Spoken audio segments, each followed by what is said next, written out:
আজকের এই সংসদ বাংলাদেশের জনগণের সংসদ। স্বাধীনতা প্রিয় গণতান্ত্রিকামী মানুষ এই সংসদের দিকে প্রত্যাশা নিয়ে তাকিয়ে রয়েছে। বিগত ১.৫ দশকে যারা নিজেদেরকে এমপি পরিচয় দিয়েছিল তারা কেউ জনগণের ভোটে নির্বাচিত ছিল না। দেশ এবং জনগণের স্বার্থে আমরা এই সংসদকে অর্থবহ করতে চাই। বিরোধিতার জন্য বিরোধিতা নয়, বরং শানিত যুক্তিতর্কের মাধ্যমে আমরা এই সংসদকে প্রাণবন্ত করে তুলতে চাই।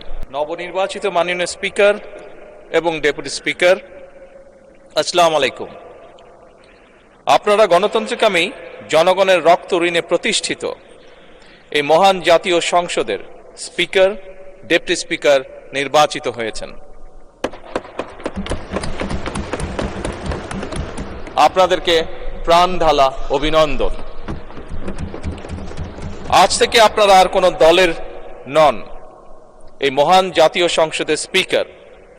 আজ থেকে এই মহান সংসদের নির্বাচিত প্রত্যেক সদস্য আপনাদের চোখে সমান। আপনারা এই সংসদের অভিভাবক। মাননীয় স্পিকার, গত ১.৫ দশকের বেশি সময় ধরে সকল গণতান্ত্রিক রাজনৈতিক অধিকার কেড়ে নিয়ে জনগণকে দুর্বল জনগোষ্ঠীতে পরিণত করা হয়েছিল।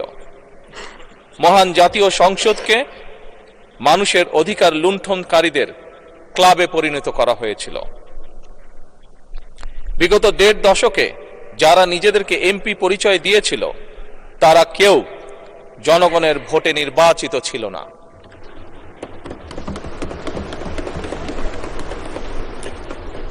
কিন্তু আজ এই সংসদে জনগণের সরাসরি ভোটে নির্বাচিত জনপ্রতিনিধিদের সংসদ।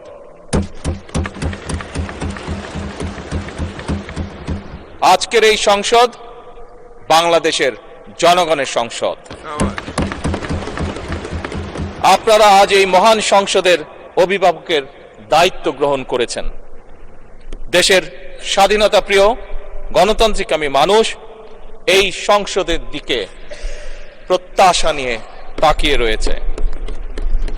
মাননীয় স্পিকার, দেশ এবং জনগণের স্বার্থে আমরা এই সংসদকে অর্থবহ করতে চাই।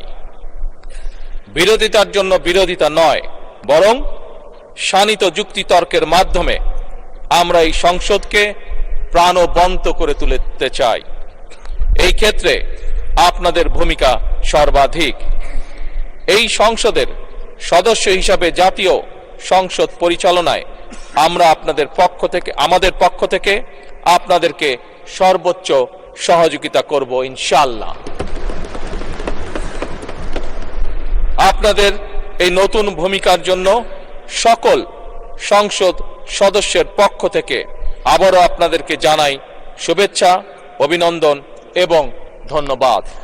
মাননীয় স্পিকার, মহান রব্বুল আলামিনের দরবারে আমরা কামনা করি এই মহান সংসদ সাফল্য কামনা করে আমার শুভেচ্ছা বক্তব্য শেষ করছি। আল্লাহ হাফেজ। বাংলাদেশ জিন্দাবাদ।